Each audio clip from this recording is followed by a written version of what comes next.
The ship appeared on their sensors like a bad thought. One moment the patrol route was clean, empty space, cold and quiet the way Commander Sevrath liked it.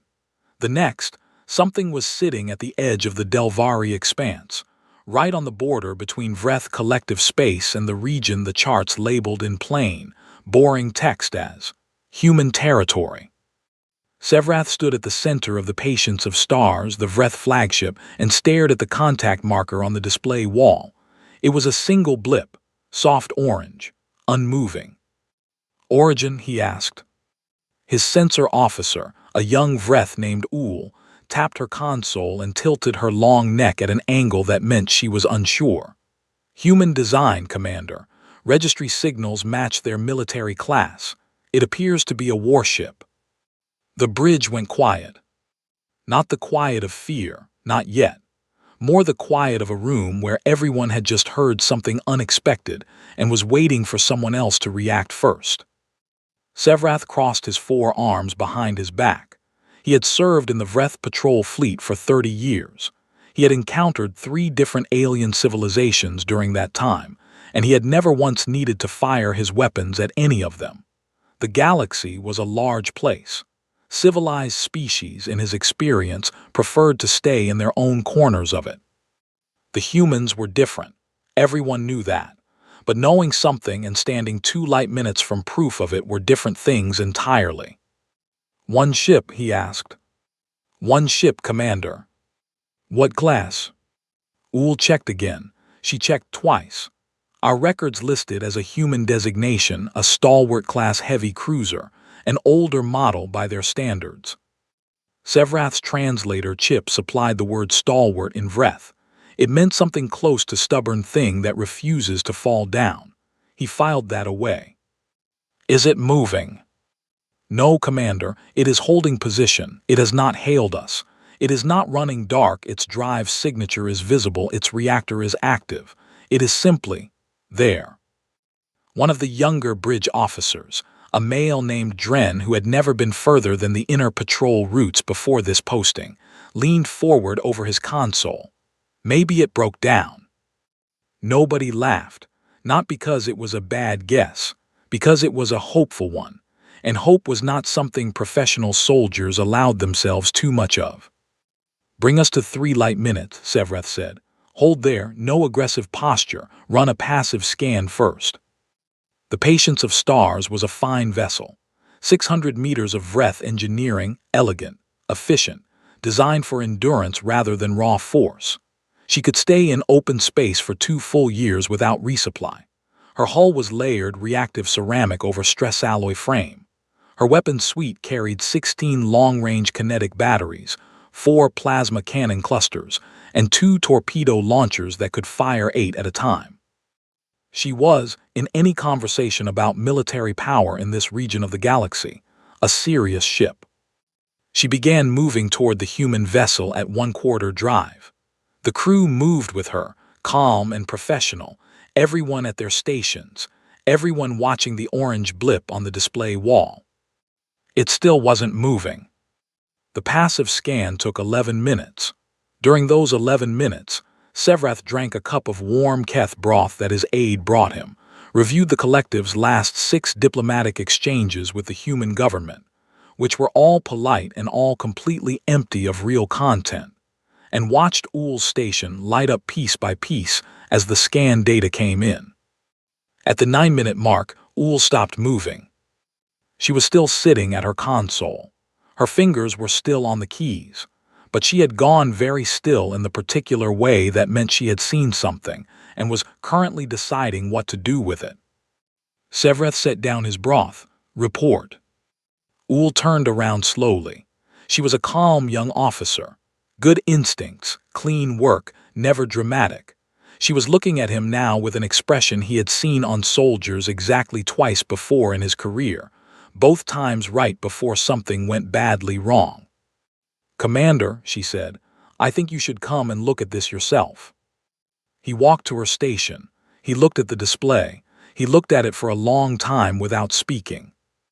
The passive scan had mapped the human vessel's outer hull and was pulling structured data from its reactor and drive emissions. Standard procedure. The data usually told you the size of the ship, the rough age of its technology, and whether it was a civilian or military class. What Sevrath was looking at now was not standard. The human ship was 740 meters long. That was already larger than it should have been for the class listed in Vreth records. His records said stalwart-class cruisers ran about 620 meters. Someone had made this one bigger, or added to it, or both. The hull gave off heat signatures in 14 distinct clusters, which was consistent with multiple independent reactor loops. That was unusual. Most warships ran one primary reactor with backup systems. 14 clusters meant either 14 reactors or a single reactor that had been partitioned 14 ways. Either option was strange. Either option meant that you could destroy large pieces of this ship and it would keep running. The drive emissions showed 3 separate engine systems, not one main drive and 2 backups, 3 full, independent main drives, each large enough to move the ship on its own. And the weapons. The passive scan couldn't count them, not exactly. Passive scans read emissions, not structure, but the energy signatures coming off the hull were consistent with weapon systems that were currently powered down and cold. Sevrath could see the signatures. He could not count them cleanly because there were too many signatures reading at once, and the scan software kept rerunning the numbers as if it couldn't believe its own output. Active scan, he said. Ull nodded. She ran it. Active scans were faster and cleaner, but they were also visible. If the human ship didn't know they were there before, and Sevrath suspected it did, human sensors had a well-documented reputation. It would certainly know now. The active scan took 90 seconds. The display wall filled up. The patience of stars had a sensor suite that the Vreth military was genuinely proud of. It could map a planet's surface from orbit with enough detail to count trees. It could read the internal temperature of a reactor through 8 meters of shielding. It had been designed and refined over 100 years to be the best tool of its kind the collective could produce. Right now, looking at the data coming back from 740 meters of human engineering, the sensor suite seemed to be working very hard and still not entirely sure what it was looking at. The hull was the first thing. The active scan mapped it in full. The outer layer was a composite Sevrath system flagged as unknown alloy, high density, thermal absorbent. Under that was a second layer that read as a kind of reactive foam the scan couldn't classify at all. Under that was structural frame, and woven through all of it, like veins in a body, were what appeared to be channels carrying some kind of fluid. Sevrath had seen hull designs with coolant channels before. This wasn't that. The fluid was moving too fast and under too much pressure. It looked, more than anything else, like the ship was circulating something the way a living body circulates blood. Not for cooling, for something else. The scan couldn't tell him what. The weapons came next, and the display wall had to reorganize itself to fit the list. 42 kinetic mass drivers, arranged in 11 independent batteries. Each battery could fire at a different target. The barrels were long. The scan estimated the projectile velocity at somewhere between 30 and 40 kilometers per second at muzzle exit, which was nearly double the output of the Patience of Stars' own kinetic systems. 16 plasma cannon emplacements. Cold right now, but warm enough to still read clearly. Large ones. The scan flagged the emplacements as heavy assault class and put a note in the margin that said the size of the emplacements was inconsistent with a ship of this tonnage, which was the sensor system's way of saying that whoever put these weapons on this ship had put on more than the ship had a right to carry. 8 torpedo tubes, 4 on the forward face and 4 distributed across the midsection. The tubes were empty, which told Sevrath the torpedoes were stored internally. He looked at the internal volume estimate and did the math. The ship could carry somewhere between 300 and 400 torpedoes, possibly more if they were stacked in ways the scan wasn't reading cleanly. 2 systems the scan labeled plainly as unknown and stopped there. No classification, no comparison in database. Just the energy signature, the position on the hull, and a little warning flag that meant the software didn't have a category to put them in. Sevrath stared at those two unknown systems for a while. Then he looked at the crew data. The active scan read life signs. Vreth ships kept accurate crew counts for their own vessels. It helped with emergency response, evacuation planning, and daily logistics. The count for a ship the size of a stalwart-class cruiser by Vreth standards would have been around 800. A large crew, one appropriate for a ship of that complexity. The human ship had 412 life signs aboard. Sevrath read it twice. He pulled up the ship's size again, 740 meters, 14 reactor signatures, 3 drive systems, 58 confirmed weapon emplacements plus 2 unknowns, internal volume sufficient to store 400 torpedoes. 412 people. Run the crew count again, he said. Uhl ran it again, 412. Cross-check with any interference or shielded sections. She did. The number held. If anything, she said, it was possible the scan was missing some sections of the ship. There could be fewer people aboard than 412. There were likely not more. Dren, the young officer at the far console, spoke up again. His voice had lost all of the casual ease it had before. How does a ship that size run on 400 people?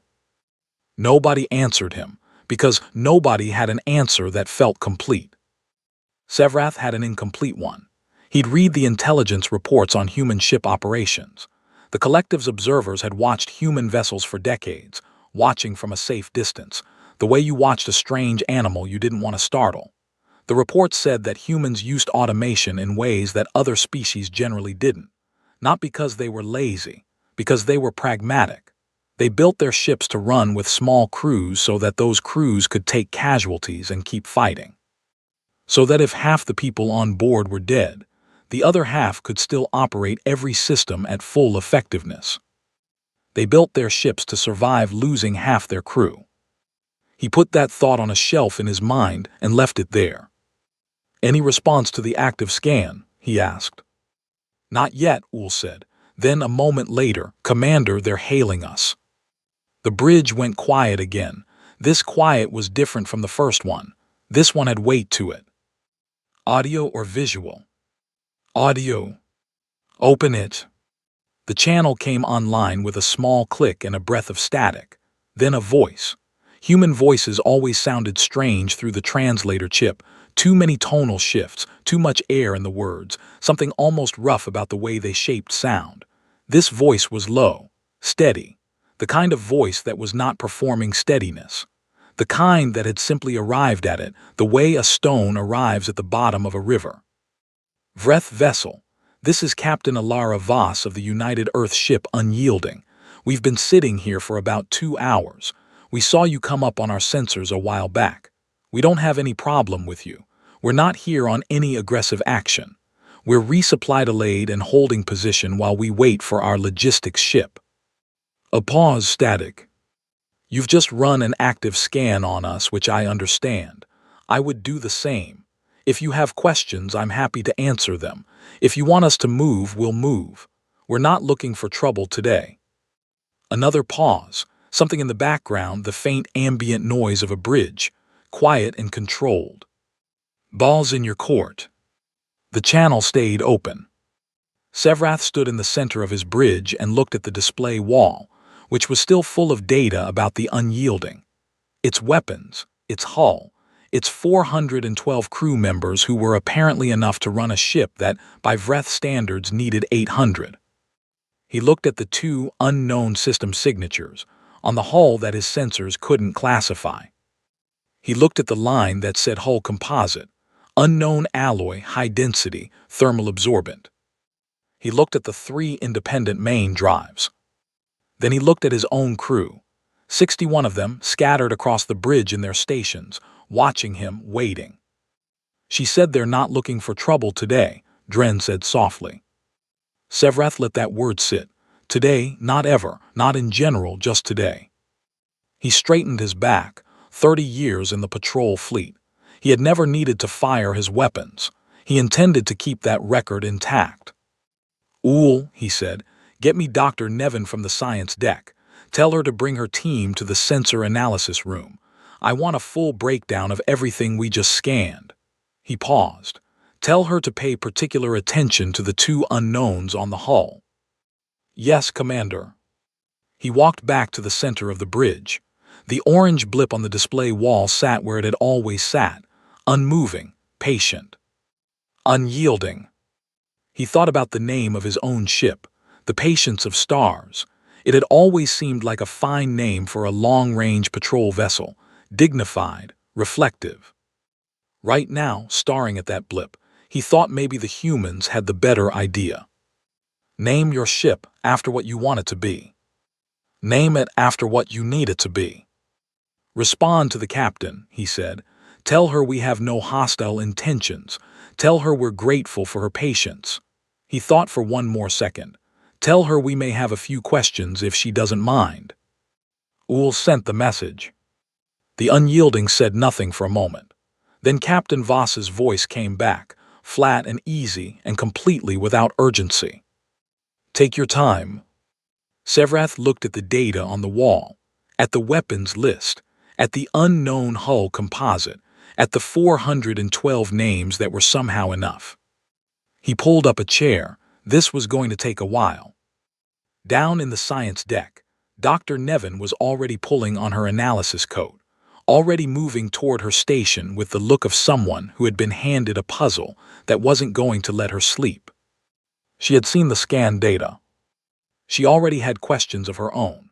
Dr. Nevin had been a scientist for 22 years. She had studied dead stars, living planets, the fossils of species that had gone extinct before the Vreth had learned to write. She had held in her hands the calcified bones of creatures that had ruled whole ecosystems for 1,000,000 years before something ended them. She thought she had a good sense of scale, of what was large and what was small, of what should cause alarm and what was merely interesting. She was revising that opinion now. The sensor analysis room on the lower science deck was small and bright, with 6 workstations arranged in a horseshoe around a central display table. Dr. Nevin stood at the table with her 2 senior analysts, Foss, who specialized in weapons systems, and Merritt, who did materials and structure. And together the 3 of them looked at the scan data from the human ship the way you might look at an animal you'd found in your kitchen, trying to understand how it got there, trying to figure out what it ate. "Start with the hull," Nevin said. "Walk me through it from outside in." Foss pulled up the layered structure diagram. It hung in the air above the table in pale blue light. "Outer layer is a composite alloy," he said. "Our analysis software has no match for it in the database. It's pulling the closest analogs and none of them are close. The density is higher than anything we use. The thermal absorption rating is—" He stopped, checked, continued. "It's high enough that our plasma cannon projections suggest 3 to 4 sustained hits from our heavy emplacements before the outer layer begins to degrade." Nevin looked at him. 3 to 4 hits. "Yes." "From our heavies." "Yes." The Patience of Stars carried 4 heavy plasma cannon clusters. They were the primary offensive armament of the ship. 1 hit from a heavy emplacement was, in the tactical literature the Vreth military used, listed as sufficient to breach the hull of most known military vessels and cause catastrophic damage to internal systems.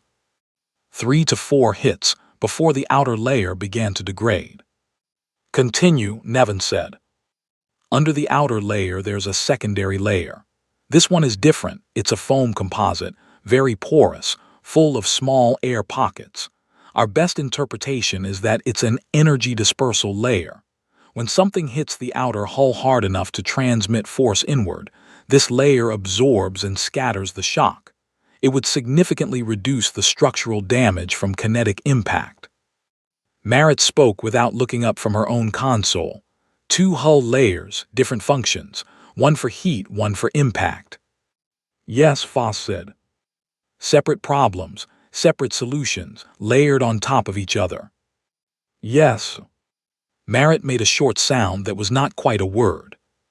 "And then the frame," Foss continued. High-grade stress alloy, not unusual, but the frame geometry is. He pulled up the structural diagram and rotated it. Look at the cross-bracing pattern. Do you see it? Nevin leaned in.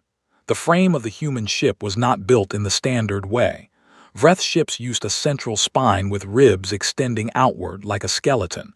Most known species used some variation of this. It was efficient. It was logical. The load transferred cleanly along predictable paths. The human ship's frame was built in interlocking hexagons, hundreds of them, nested inside each other at multiple scales.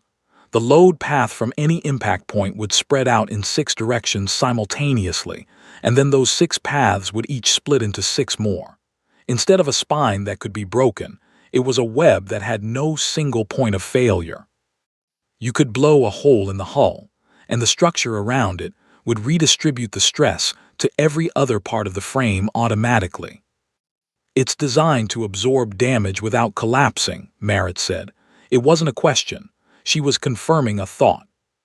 It's designed to keep functioning after taking damage that would destroy other ships, Nevin said, which was slightly different and slightly worse.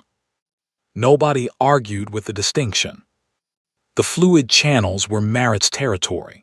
She had been working on them since she got the data, and when Nevin turned to her for the report, Merritt pulled up a diagram that looked, for a moment, uncomfortably like the vascular system of a large animal. The channels run through the entire hull structure, Merritt said.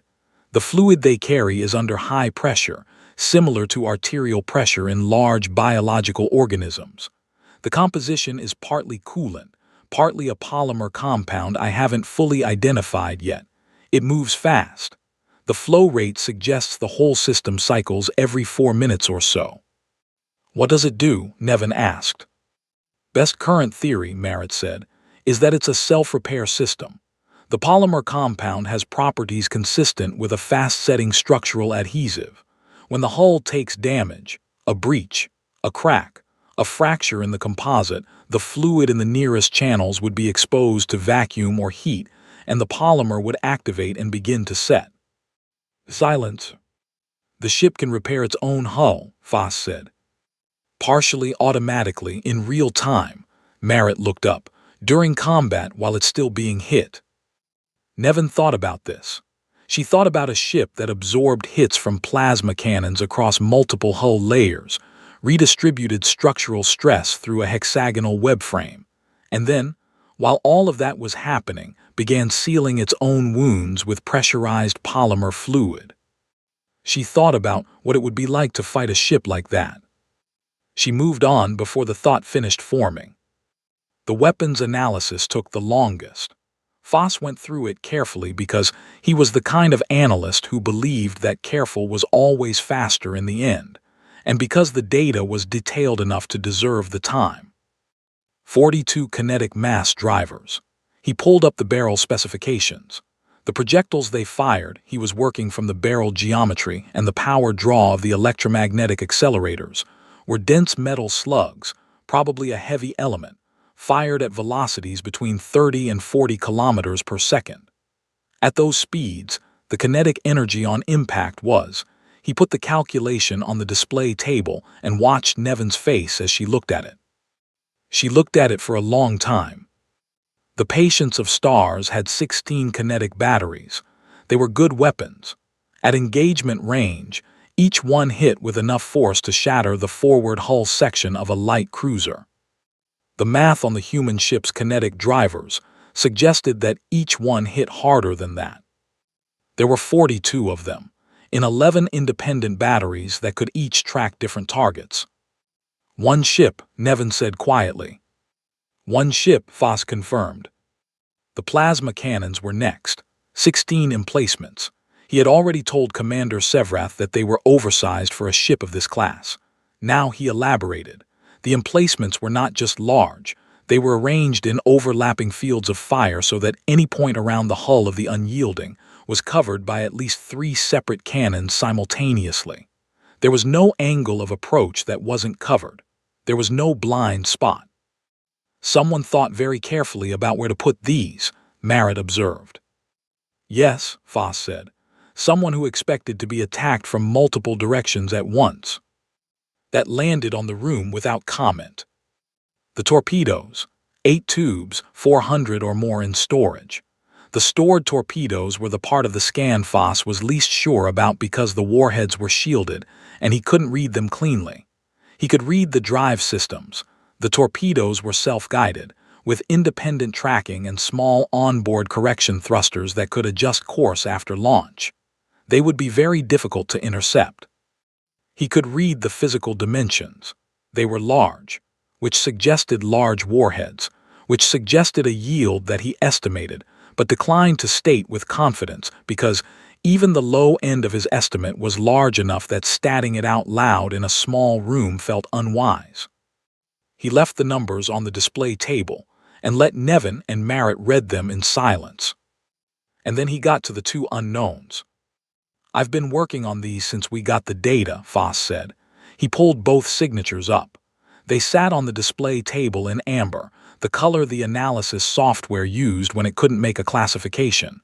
Here and here, port midship and the forward dorsal surface. "What have you got?" Nevin asked. "Not enough. The energy signatures are unlike anything in our records. They're not powered up, whatever these systems are, they're in a standby state right now, which means I'm reading residual output only. That's like trying to describe a fire from the smoke it left behind after it went out. Make your best guess." Foss was quiet for a moment. Then, "The port midship signature is large, very large. The power draw in standby alone is comparable to our main reactor's output at 30%. Whatever that system does when it's active is going to require an enormous amount of energy. The geometry of the housing suggests a directional output. It points outward, not inward, so it's not an internal system. It projects something into space." He paused. "My best guess, and I want to be clear that this is a guess, is that it's some kind of directed energy weapon on a scale we don't have a reference for.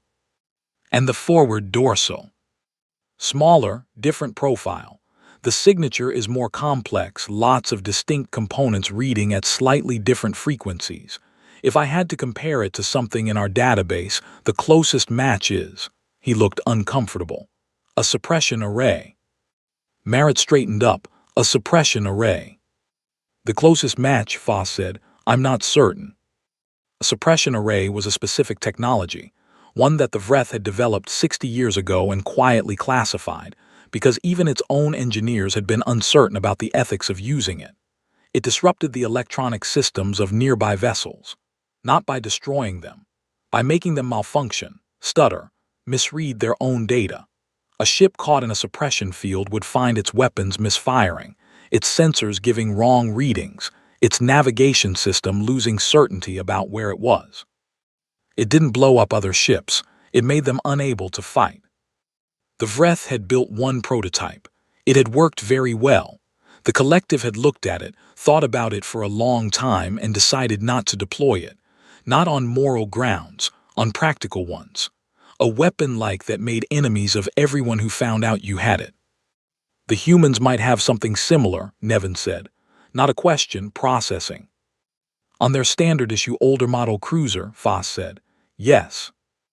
Nevin stepped back from the display table and looked at the diagram of the unyielding hanging in the air in front of her. She looked at all of it together. The layered hull, the hexagonal frame, the self-sealing fluid system, the weapons, the unknowns. She thought about the crew count, 412 people. She thought about what Sevrath had told her when she first got the data, that the * stalwart * class was an older model, by human standards. "Foss," she said, "what do their current standard warship classes look like?" Foss pulled up the intelligence files. They were thin. The collective's information on human military development was never as complete as the military would have liked, but there were observations, there were entries. There were things that had been noted from a respectful distance by Vreth observers who had gone as close as they dared, and then moved away again. He read for a moment. Then he set the file down on the console, without putting it on the display table. "Voss. Commander Nevin," he said, and the formality of it, he never used her title, was the thing that made her stomach drop. I think this report should go directly to the commander. I think it should go to him before I put it on any display that the rest of the science deck can see. Nevin looked at him for a long time. Foss was not a dramatic person. He was an analyst. He dealt in data. He delivered data plainly. "All right," she said, "put it together." She turned back to the display table and the glowing diagram of the unyielding, its weapons cold, its unknowns quiet, its self-healing hull sitting patient and still in the dark 2 light minutes away.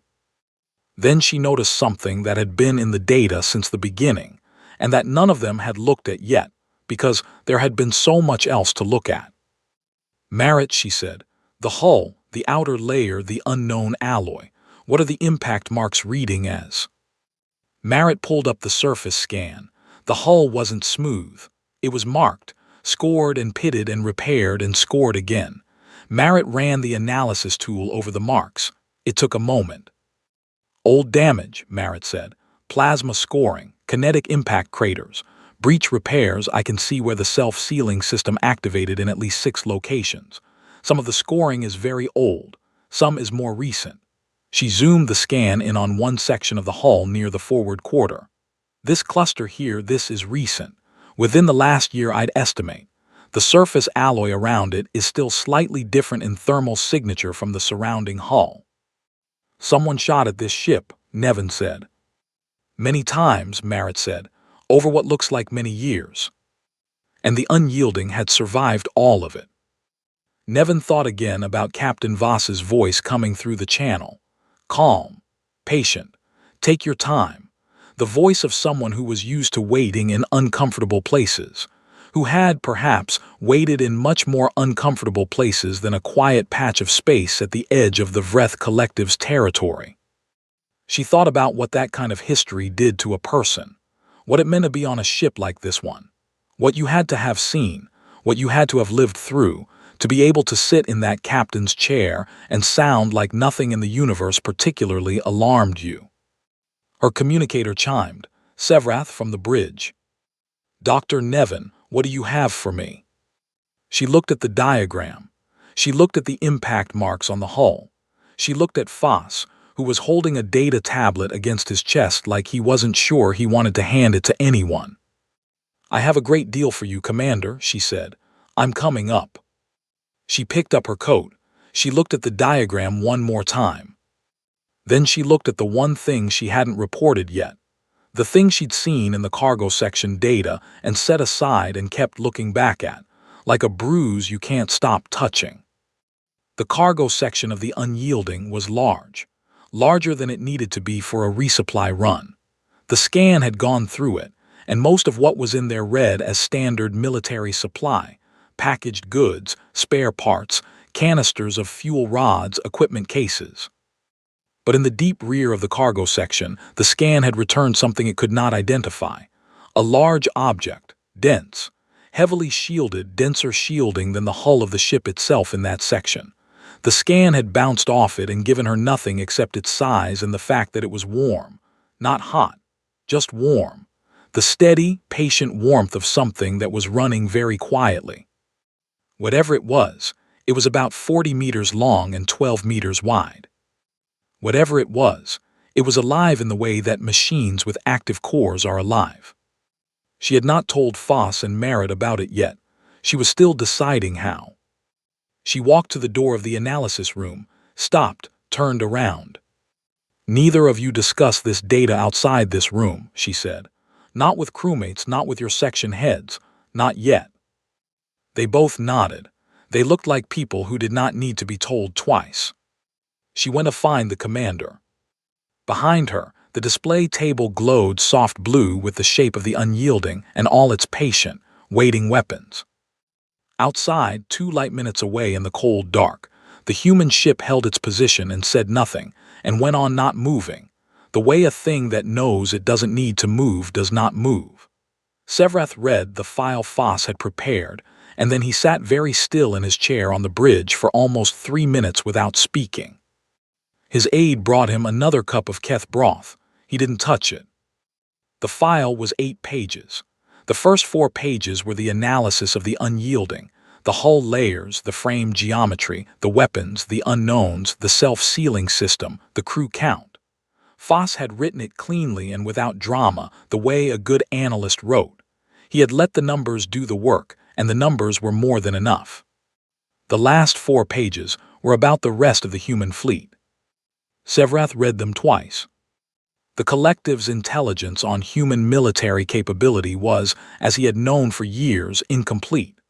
What the collective did have came from observation, Vreth vessels watching from safe distances, recording what they could, passing it up the chain. The observers had done good work. They were professional and careful, and they had come back with data. The data was not comforting. The stalwart Asterisk class, the class of the unyielding, had been introduced into the human fleet 23 years ago. It was not the largest class the humans operated. It was not the most heavily armed. It was, by the collective's best estimate, a mid-tier general-purpose warship. The kind of ship that did the ordinary work of a military, patrol, escort, presence operations. The kind of ship you built a lot of because you needed a lot of them and they were the backbone of the fleet. The humans had built a lot of them. The collective's count, understood to be conservative, understood to be incomplete, was 417 stalwart Asterisk class vessels currently in service. Above the Asterisk stalwart Asterisk class were 4 heavier classes, each one larger, each one more heavily armed, each one carrying more armor, more weapons, more unknowns. At the top of the human fleet structure sat something they called a Asterisk Sovereign Asterisk class dreadnought. The collective had exactly 2 recorded observations of one, and both observations had been from very far away because the observers had not wanted to get closer. A Sovereign was 3 times the length of the unyielding Asterisk. It carried, by rough estimate, armament that was to the unyielding what the unyielding was to the Asterisk patience of Star's Asterisk. The collective's intelligence noted that the humans currently had 11 Sovereign Asterisk class dreadnoughts in service. It noted this in plain text, without comment, the way you wrote down a fact you hadn't fully decided what to do with. Sevrath closed the file. He looked at the orange blip on the display wall. The unyielding, sitting there patient and quiet, an ordinary working ship by human standards, a backbone of the fleet ship, a ship they built because they needed a lot of them. He thought about Captain Voss's voice, "Take your time." He picked up the Keth broth and drank it even though it had gone cold. Dr. Nevin stood across from him on the other side of the command table and waited. She had learned, in the years she'd worked with Sevrath, that he needed a moment to put things in order before he spoke. She gave him the moment. "The cargo section," he said finally. "Yes. Tell me." She told him, the object, 40 meters long, 12 meters wide, shielded past anything she could scan through, warm the way an active machine was warm, unknown. Sevrath listened without expression. When she finished, he was quiet for a moment. Then, "Your theory." "I don't have one I'm comfortable with," Nevin said. "The shielding is heavier than anything I can explain for standard cargo. The size is consistent with a weapons platform, a secondary vessel, or," she paused, "or something that required very serious containment." "Containment," Sevrath said. "That's one interpretation of heavy shielding, yes. Something inside that needed to be kept inside." They looked at each other. "I need more information," Sevrath said. "I need it from the source." Nevin understood what he meant. "You're going to ask the captain directly." "I'm going to have a conversation," he said. "Whether that conversation gives me real information depends on the captain." He stood up from the command table. "But I think it might. She's been straightforward so far. I don't know if that's because she has nothing to hide or because she has nothing she worries about us finding." He walked back toward the bridge. Nevin fell into step beside him. "Commander," she said quietly, "Foss's file, the larger ships. I read it. And—" He didn't answer immediately. They walked down the corridor, and the hum of the patience of Stars moved around them, familiar and steady. Finally, he said, "It means we are going to have this conversation in a very particular way." "What way?" "Politely," he said. The channel opened again, and this time Sevrath spoke himself. "Captain Voss, this is Commander Sevrath of the Vreth Collective Vessel * Patience of Stars *. I appreciate your patience with our scan. I hope you understand it was standard procedure." There was a short pause, then the captain's voice came back. "Understood, Commander. No offense taken. I'd have done the same.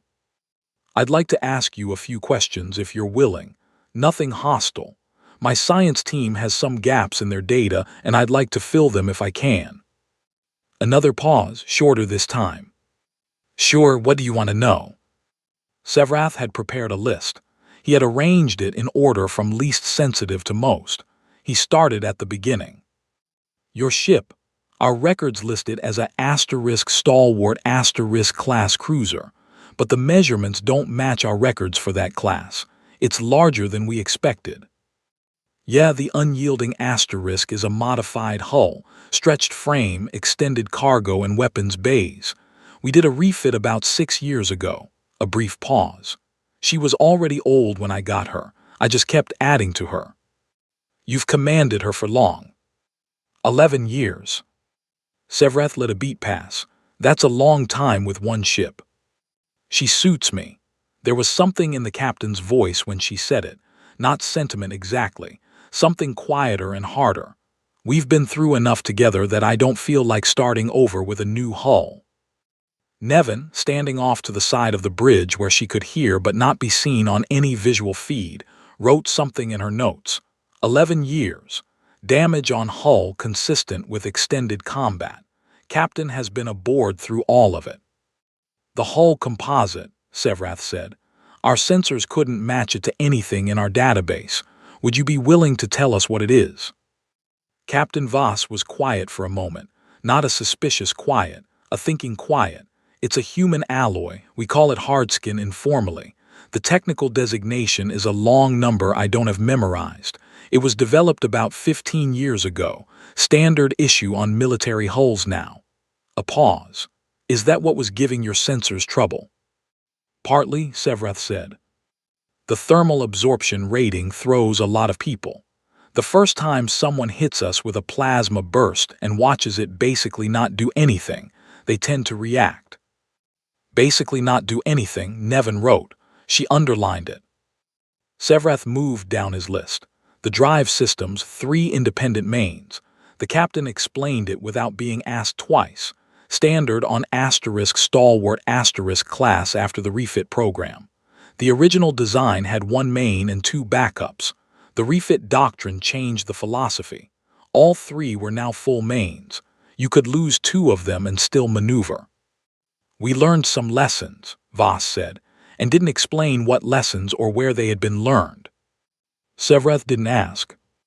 He asked about the crew count. 412 for a ship that size. "We run lean," the captain said. "Everything that can be automated is automated. My crew handles what the systems can't." A pause. "In a fight, fewer crew means fewer people to lose, and the systems don't panic." She said that last part without any particular weight to it.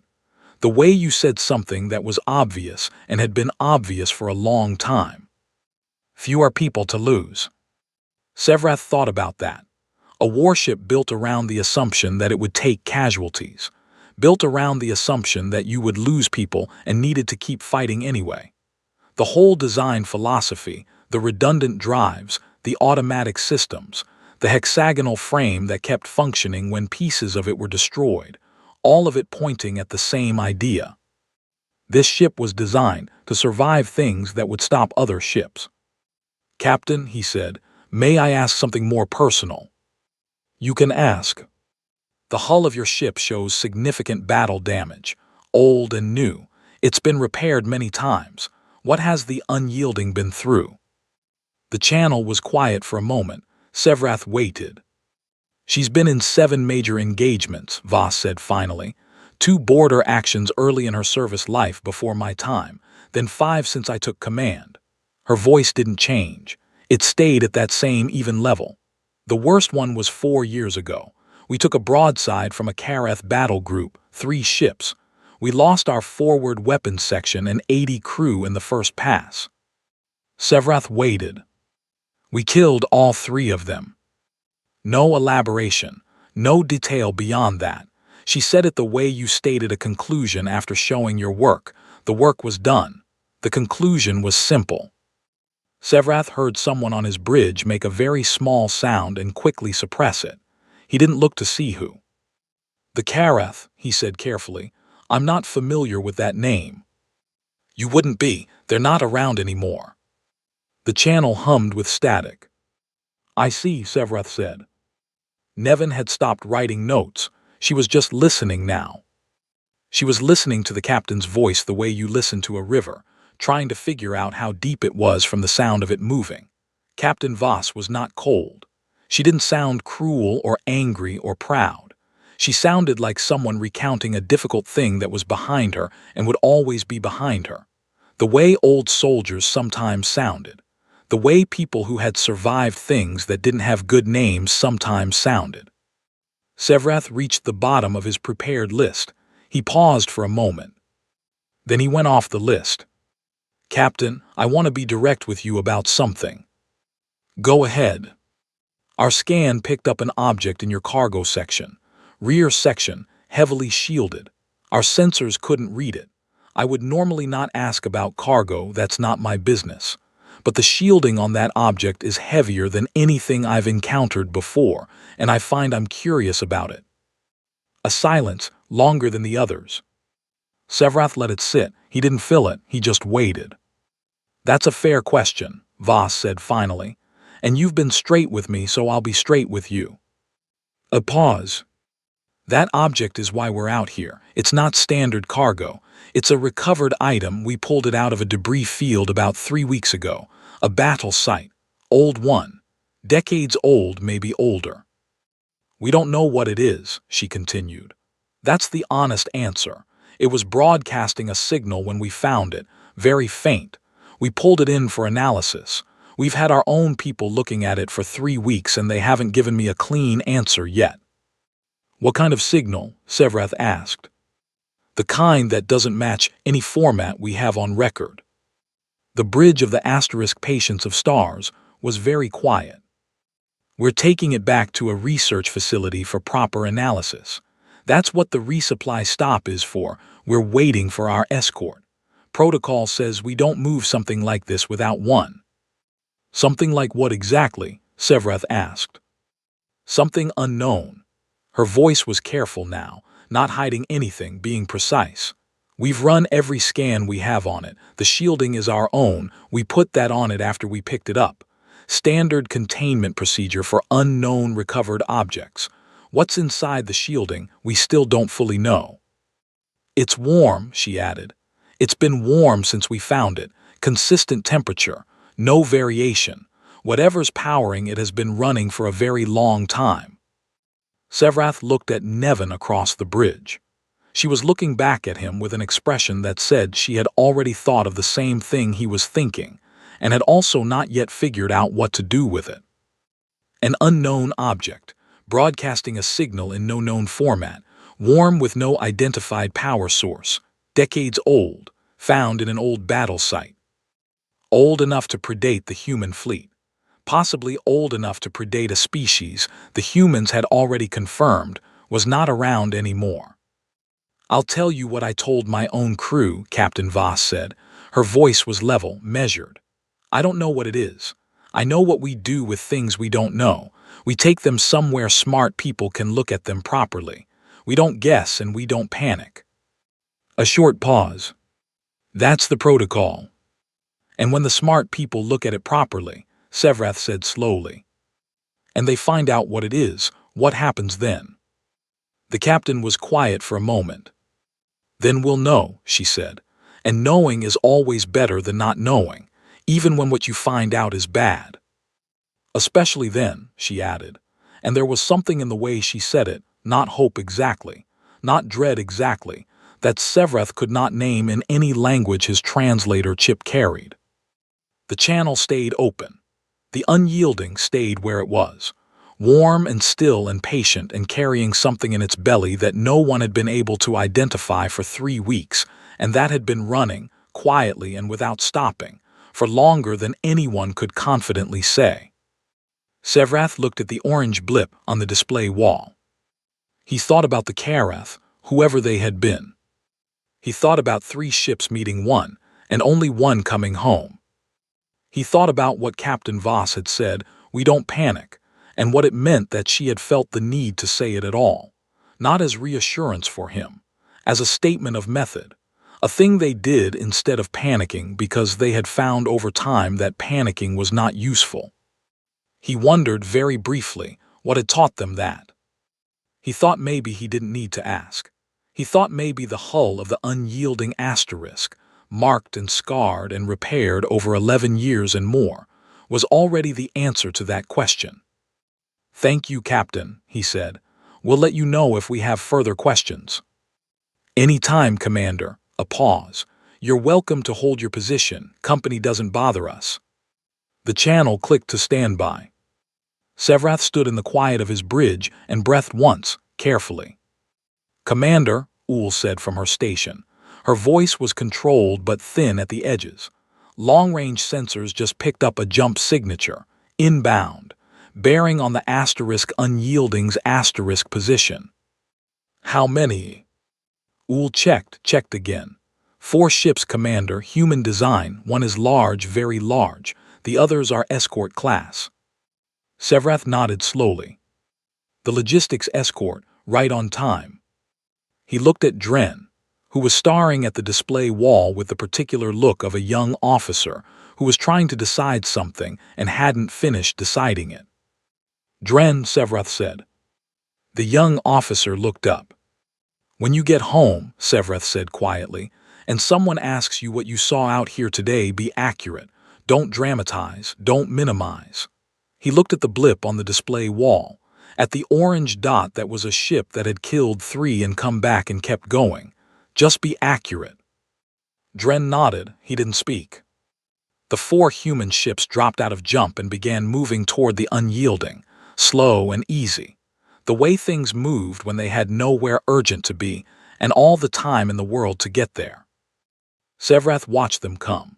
The senior staff meeting took place in the small briefing room behind the bridge, 6 people around a narrow table, Sevrath at the head, Nevin to his left, his executive officer, a tall, quiet Vreth named Goss, to his right, Foss and Merritt at the far end, and the ship's tactical chief, Commander Breth, who had been running silent calculations on her personal console since the escort ships arrived, and had the look of someone whose calculations were not making her happy. "Lay it out," Sevrath said. Goss went first. Goss always went first. That was what executive officers were for, to say the plain thing before everyone else had a chance to complicate it.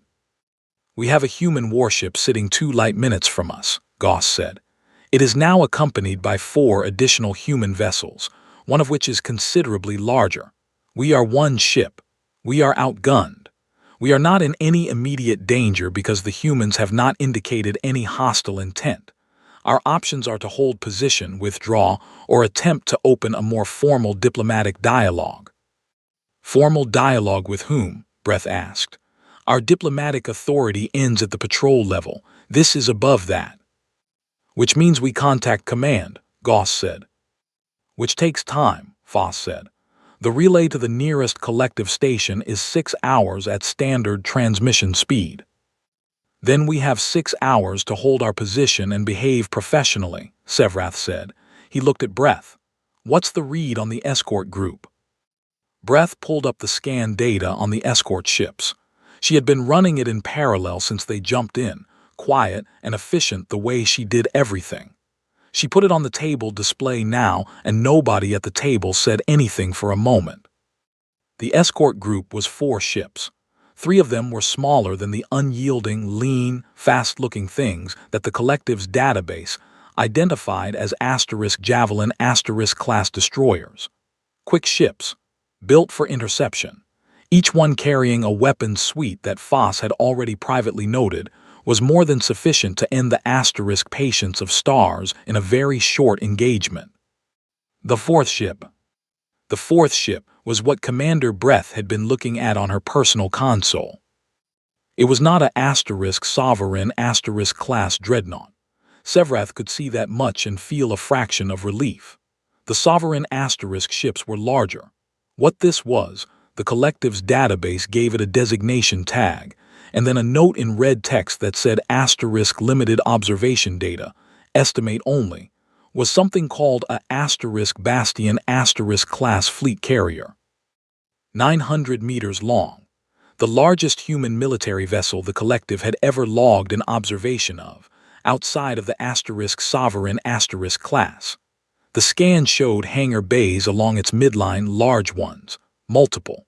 The collective's record on this class was sparse, but it contained one key piece of information noted by an observer who had gotten close enough to count before prudently departing. A Bastion typically carried between 60 and 80 smaller combat craft in those hangar bays.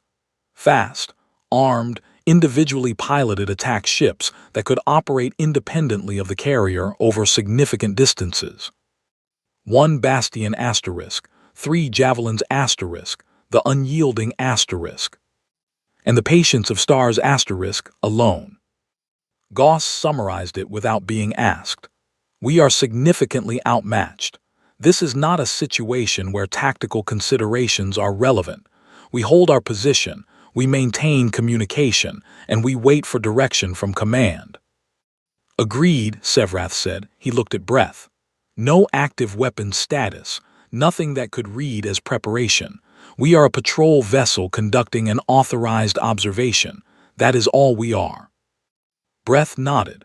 She didn't look thrilled, but she was professional enough that her expression said, I understand the logic rather than I disagree.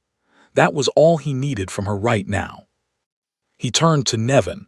Tell me the rest of what you have. Nevin had been working through the night with her team.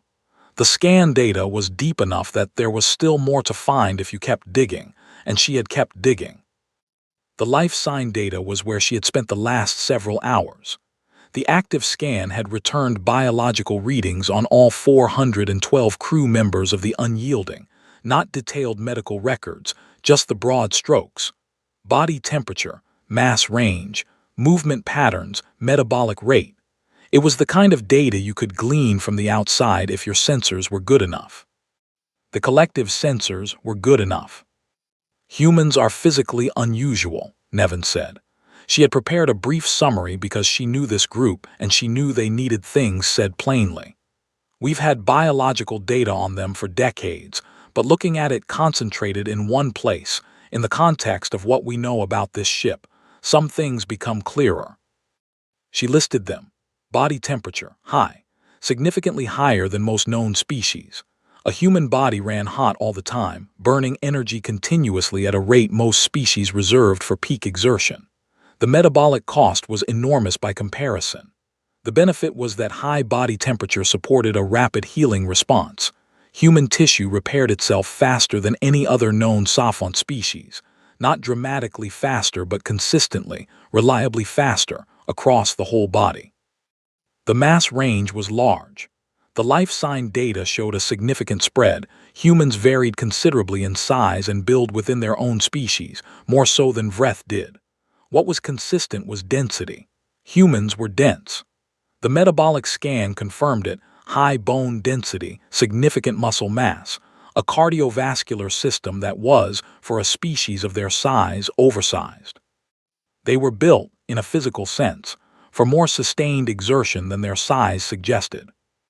There are historical records, Nevin said, from the period before the collective made formal contact with humanity, when we were observing them at a distance.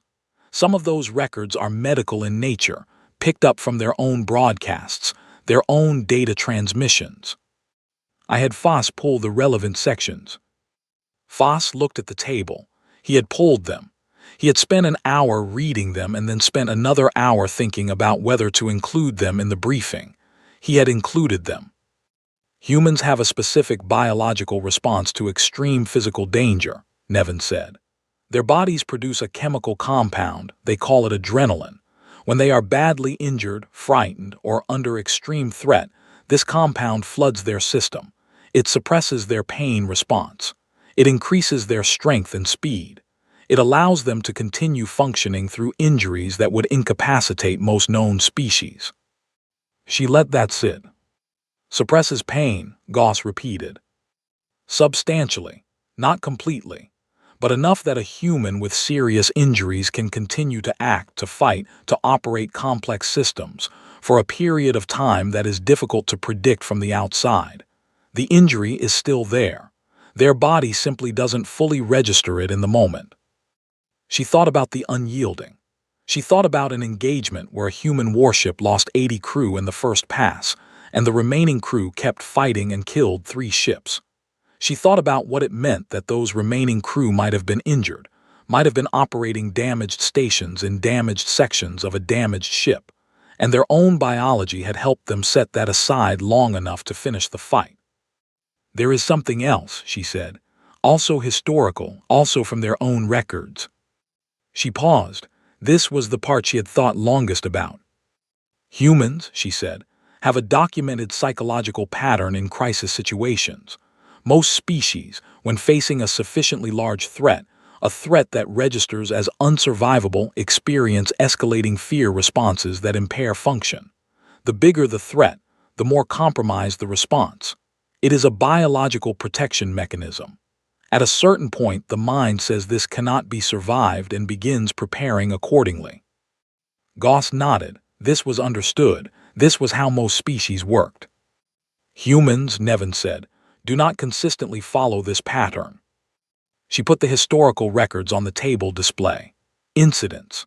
Dozens of them, pulled from human archives, military records, civilian disaster reports, medical literature. Incidents in which individual humans or groups of humans had faced threats that should, by any reasonable biological calculus, have produced complete functional shutdown. Situations that were unsurvivable by any objective measure. And what had happened instead? They had kept going. Not all of them, not always, not without cost. The records showed the psychological damage done, showed what it took from them afterward. But in the moment, in the fight, something else had happened instead of shutdown. Some of them had gotten angry. There is a secondary response, Nevin said quietly, documented across their history. When fear reaches a level that should produce paralysis, some humans, not all, but enough, convert it. The biological system that produces the fear response is repurposed. It becomes aggression. The worse the situation, the more dangerous the opponent, the harder some of them push back. The briefing room was very quiet. They have a word for it, Voss said, reading from his notes. He pronounced it carefully. Defiance. Nobody spoke for a moment. Gauss broke the silence. You're describing a species that becomes more dangerous when threatened. I'm describing a species, Nevin said, for which a sufficiently large threat can produce an increase in combat effectiveness rather than a decrease. She looked around the table. I want to be careful about how I say this. This is not universal. It is not guaranteed, but it is documented. It is real. And it is part of why the collective strategic assessments have historically recommended maintaining extremely cautious and respectful relations with human space. She thought about Captain Voss, about 11 years on the unyielding asterisk, about we killed all 3 of them delivered in a voice like flat water. She thought about what it took for a voice to sound like that. Sevrath was about to close the briefing when his communicator chimed. Ool, from the bridge. Commander, the unyielding is hailing us again, Captain Voss. He looked at the table, at his senior staff, at the scanned data on the display. Put it through to the briefing room. The channel opened. Voss's voice came through without preamble, direct as she had been all day. Commander, I need to tell you something. I'd rather you hear it from me than pick it up on your sensors and wonder. Go ahead, Captain. The object in our cargo section, the one I told you about earlier. Yes. It's changed. Sevrath sat very still. Changed how? The signal it's been broadcasting. For 3 weeks it's been a single repeating pattern, quiet, steady, almost like a heartbeat. About 40 minutes ago it changed. The pattern is more complex now, Multiple frequencies. Our communications team has been running it and they think a pause. They think it might be responding to something. Responding to what? That's what we're trying to determine. Her voice was calm. It was always calm, but there was something careful in it now, something that was working to stay calm rather than simply being it. The best current theory is that it reacted to external signal traffic. Specifically, and I want to be straightforward with you about this, Commander, the theory is that it reacted to our conversation, to the active communication channel between your ship and mine. The briefing room was so quiet Sevrath could hear the ship breathing around them. It's responding to communication, he said. Possibly, that's one interpretation. She paused. The other interpretation is that it was waiting for something specific, something that our communications traffic contains that the open broadcast it's been sending was designed to find. We don't know which interpretation is correct, she said. What I know is that something has changed, and I committed to being straight with you. Sevrath looked at Nevin across the table. She was writing quickly. Her pen moved fast and hard, the way it did when she was not being careful about the pressure because her mind was somewhere else. Captain, he said, the battle site where you found this object, how old did you estimate it was? A pause. Our geologists looked at the debris field, the dispersal pattern, the material degradation. Best estimate was between 100 and 150 years.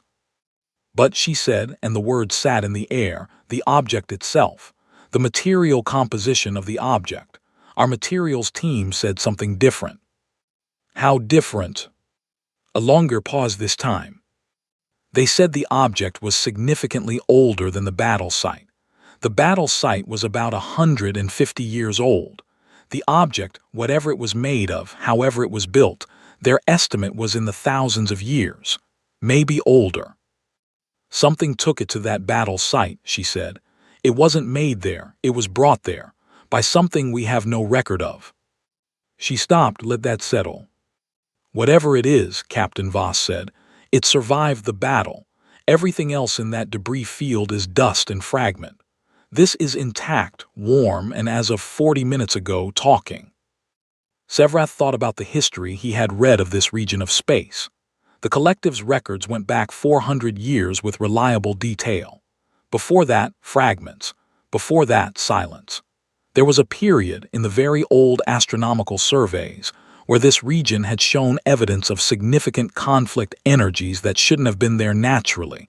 Debris that suggested objects of enormous size had been destroyed. Old enough that no one had a clear idea of who had been fighting or why, or what had happened to them after. Old enough to predate every species currently alive in this part of the galaxy. Captain, he said. Yes. What is your containment status? Stable, the shielding is holding. Whatever change is happening, it's internal to the object. There's no indication of any physical change, no radiation, no hazardous output. It's just the signal. But we're taking it in anyway, she said. Faster than planned. My escort group confirms they can move on short notice. We'll be leaving within the hour. Understood, Sevrath said. We won't hold you. You're welcome to follow if you want, at a respectful distance. A brief pause might be useful to have another set of eyes. Sevrath thought about that. He thought about the 6-hour transmission delay to the nearest collective station. He thought about the object in the cargo hold of the Unyielding that had been built by something no one could identify, and had been sitting warm and quiet in a debris field for thousands of years, and was now, 40 minutes ago, doing something new. He thought about how there were things you ran from and things you followed, and the hard part was usually knowing which was which. I'll be in contact, Captain, he said. We'll be here until departure, Voss out.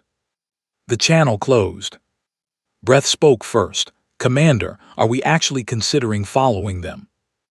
Sevrath looked at the display on the table, at the data they had spent the whole day gathering, at the shape of the Unyielding and its layered hull and its 42 guns, and it's 412 people who had been through enough that their captain said, "We don't panic like it was a learned technique, and not just a thing you said."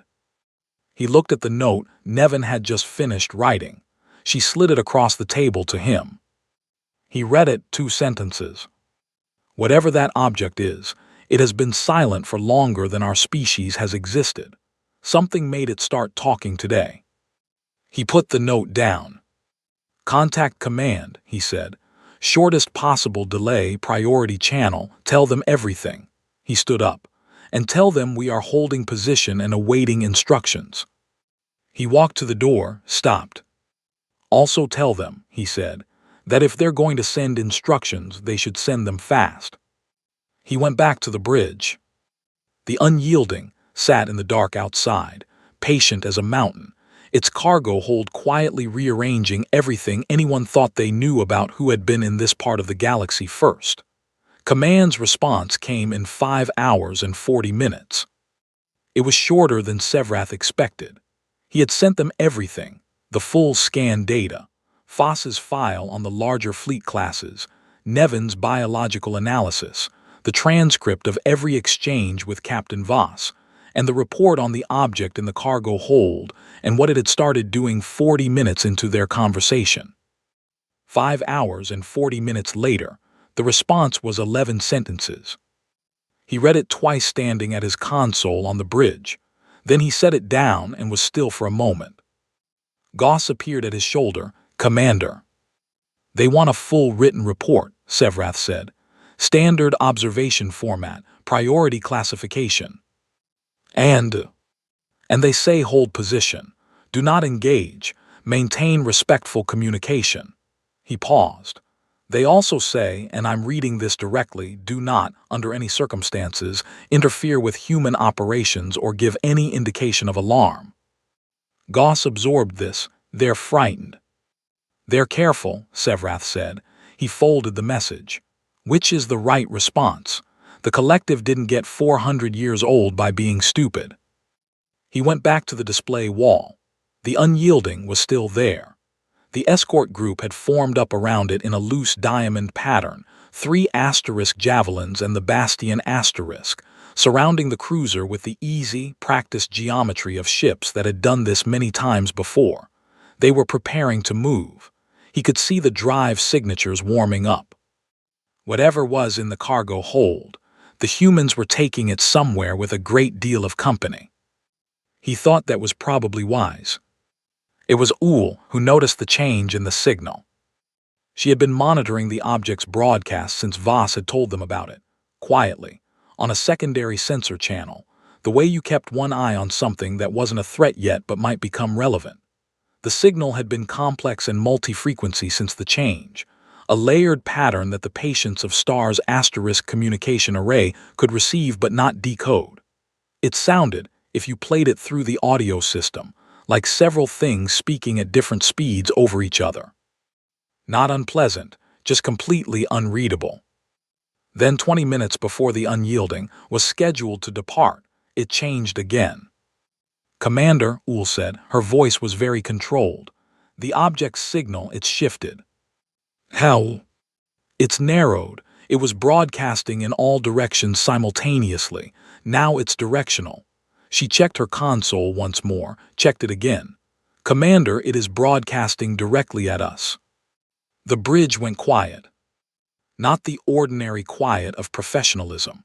The quiet of people who had been alert all day and had just been handed a reason to be more alert than that.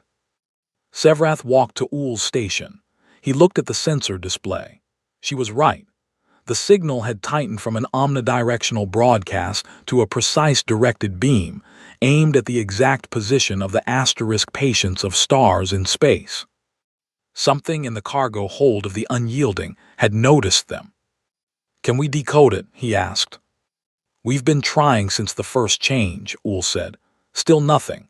The pattern is unlike any communication format in our database." She paused. "But there is one thing I can tell you. The signal is structured. It is not random noise. Whatever is producing it intentionally.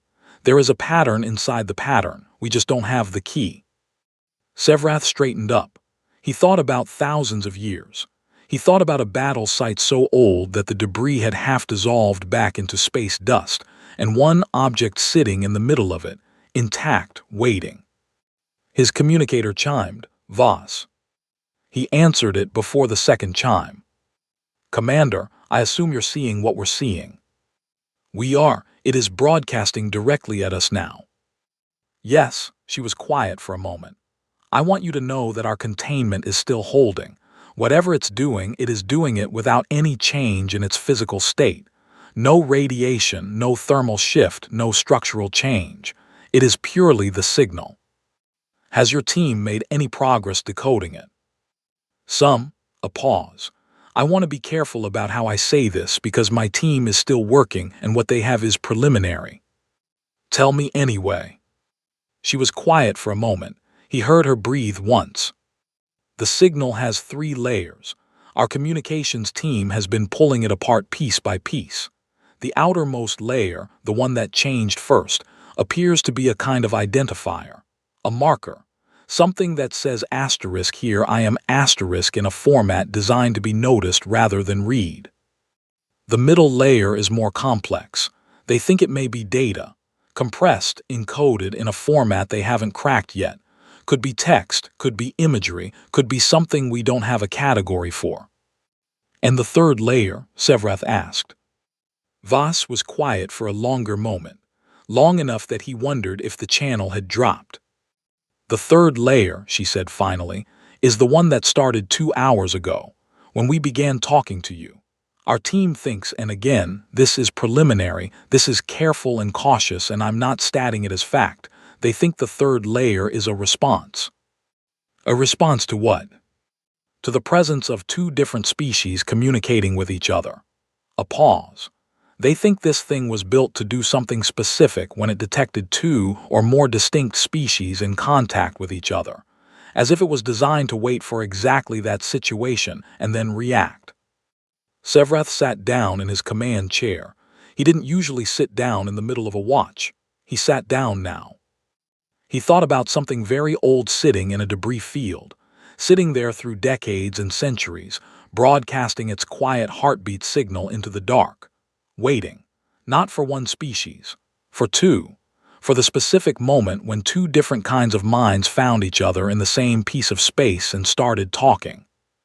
He thought about what kind of intelligence built something like that, what they had expected to find, what they had hoped, across however many thousands of years, would eventually happen. "Captain," he said, "what do you think it's trying to say?" A long pause. "My linguist thinks it might be a record," Voss said slowly. "Something left behind deliberately, the way you'd leave a message for someone who comes after you." Another pause. "She says that's the most consistent interpretation of the data layer structure. It has the shape of a history, a very long one." "A history of what?" "We don't know yet, that part we can't read." Her voice was careful, even, the same voice she used for everything, but there was something underneath it now, not fear. Something adjacent to fear. Something that looked like fear from a distance but was actually a kind of very serious attention. "But here is the thing I keep coming back to, Commander. Whatever species built this, they're gone. Whatever they built it to say, they didn't survive long enough to say it themselves. So they built something that would wait and say it for them." Static, the hum of space. "They built it to find someone to tell." The unyielding departed 40 minutes later. The drive signatures of the escort group flared up clean and precise, and the 5 ships began moving together in the tight, coordinated way of a formation that had practiced until it was automatic. The bastion moved into the center. The javelins took the points. The unyielding slotted in behind the carrier with the ease of long familiarity. Before they jumped, Captain Voss opened the channel one last time. "Commander Sevrath." "Captain, thank you for the company and for being straight with us." "Thank you for the same," he said. A pause. He thought she was done. Then, "I'll have my people send your team whatever we decode, when we figure out what it's saying." Another pause. "It seems like the kind of thing you'd want to know." He thought about that. An ancient message, built to be delivered to two species at once, built to wait until two species were in the same place, talking to each other, before it said what it had to say. I'd want to know, he confirmed. Yes. Then you'll know, she said. Voss out. The channel closed. The 5 human ships jumped, cleanly and all at once, and the space where they had been was empty again. No blip on the display wall, no orange light, just the Delvari expanse, cold and quiet the way it had been before the day started. Sevrath sat in his chair and looked at the empty display for a while. He wrote the report himself. He usually delegated reports. This one he wrote himself at his console, while the asterisk patience of stars began the long route back to the nearest collective station. He wrote it in the standard observation format Command had asked for. He included the scan data, the conversation transcripts, all of Nevin's analysis, all of Foss's file. He included the signal data from the object and the preliminary decode results Voss's team had shared with Uhl before departure. He was thorough and accurate, and he did not editorialize. Until the final section. The final section of a patrol observation report was labeled Asterisk Commander's Assessment. It was the section where the officer in command of the vessel offered their personal interpretation of events and any recommendations arising from the encounter. It was usually brief, usually cautious, usually written in careful language that acknowledged multiple possibilities and committed to nothing. Sevrath wrote his in 3 hours. He rewrote it twice. Then he left it as it was and attached it to the report. It read, in the plain formal breath of official documentation, as follows. We encountered one human warship, an older vessel by their standards, a common type. The ship was crewed by 412 people, which is roughly half the complement a Vreth vessel of equivalent size would carry. This is not because humans are inefficient. It is because they build their ships to keep functioning after losing people, and they build their crews to keep functioning after losing friends. They have engineered resilience into every layer of what they make, including the people. The weapons I will not list again here, they are in the scan appendix. I will note only that the ship we encountered is a routine patrol vessel, and that the humans have several hundred of them, and that above that class they have heavier ones, and above those heavier ones still. This is known. What I did not fully understand before today is what the weapons mean in context. The hull of the unyielding Asterisk shows battle damage from many engagements across many years. The ship has taken fire that should have ended it. It has not ended. Its captain has commanded it for 11 years through 5 major engagements. She speaks of the worst of them, a 3-to-1 ambush in which she lost 80 crew members in the opening exchange, the way one might speak of difficult weather. She speaks of killing all 3 ships that attacked her the same way.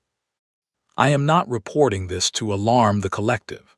I am reporting it because I think it is important to understand what kind of species we are maintaining diplomatic relations with. Humans are not powerful because of their weapons. Many species have built powerful weapons. Most of those species are not around to discuss the subject. Humans are powerful because of what happens to them when things go wrong. Their biology is designed for damage. Their psychology, in many documented cases, converts crisis into aggression rather than paralysis. Their ships are built to absorb destruction and keep moving. Their crews are built to absorb loss and keep fighting. And when they find something ancient and unknown and possibly dangerous sitting in a debris field in deep space, they pick it up, put it in their cargo hold, and take it somewhere safe to be studied. Not because they are reckless, because they believe in knowing things even when the knowing is uncomfortable, especially then. The object they carried is not my primary concern. Whatever it contains, history, warning, information we cannot yet read, it will be studied, and we will learn what it says in time. That is not what I keep thinking about. What I keep thinking about is this, asterisk. Something built that object thousands of years ago. Something intelligent, capable of extraordinary engineering, capable of thinking far enough ahead to leave a message for civilizations that didn't exist yet. They are gone. Whatever ended them completely. Not a fragment of their living culture remains in any record the collective holds. The humans found the message they left behind. The message activated. It activated because two different species were talking to each other in its presence, which means whoever built it believed that two species talking to each other was worth leaving a message for, worth waiting for, across thousands of years. That, I think, is the most important thing I encountered today. Not the weapons, not the hull, not even the object. The idea that somewhere, a very long time ago, something looked far enough forward to believe this moment was possible. Two different species, one old battered warship and one small patrol vessel, talking. I do not know what the message says. I know that the humans will find out and that they will tell us, because Captain Voss said they would, and she does not appear to be the kind of person who says things she doesn't mean. My recommendation is that the collective continue and deepen its diplomatic engagement with humanity. Not from fear, though respect is warranted and should be maintained, but because the galaxy is a very large place, and we do not yet know everything that is in it. We know there are things out there that ended civilizations that were capable of extraordinary things. If whatever is out there comes for us, I would rather be talking to the humans than not. I would rather they know our name. Commander Sevrath, UKV** Patience of Stars** Delvari Expanse Patrol Station, filed this date. He read it back once, he changed nothing. He sent it. 6 weeks later, a data packet arrived on the * Patience of Stars from a human research station. Flagged for Sevrath's attention, origin listed as UES Unyielding, forwarded through the official diplomatic relay between human space and the collective. Attached was a short message from Captain Voss. Commander, our linguistics team cracked the outer data layer. I said I'd tell you. It's a record. The species that built the object called themselves something our translation renders as the first walkers. They were here a long time ago. The record is long, we're still working through it. But the part we've read so far is a history of what ended them. They weren't destroyed by another species. Something else. Something that came from outside the region. They called it the Silence. Not a species, a phenomenon. Something that moved through this part of the galaxy and erased everything it touched. They built the object to survive it, to warn whoever came after. The record says they fought it for a long time. They lost, but they fought. I thought you should know. We're going back out to the debris field with a full research team. If there are more objects out there, we're going to find them. Voss**. Sevrath read the message 3 times. He thought about the Silence, something that came from outside and erased everything it touched, and a species that had fought it for a long time and lost but fought. He thought about the Unyielding *, battered and scarred and still going. He thought about 412 people in a ship built to survive the unsurvivable, going back out to the place where they had found the message, to look for more. Not because they had to, because they needed to know. He put the message down on his console and looked out at the stars. They were very beautiful and very old, and they said nothing. Somewhere out in them, the Unyielding was already moving.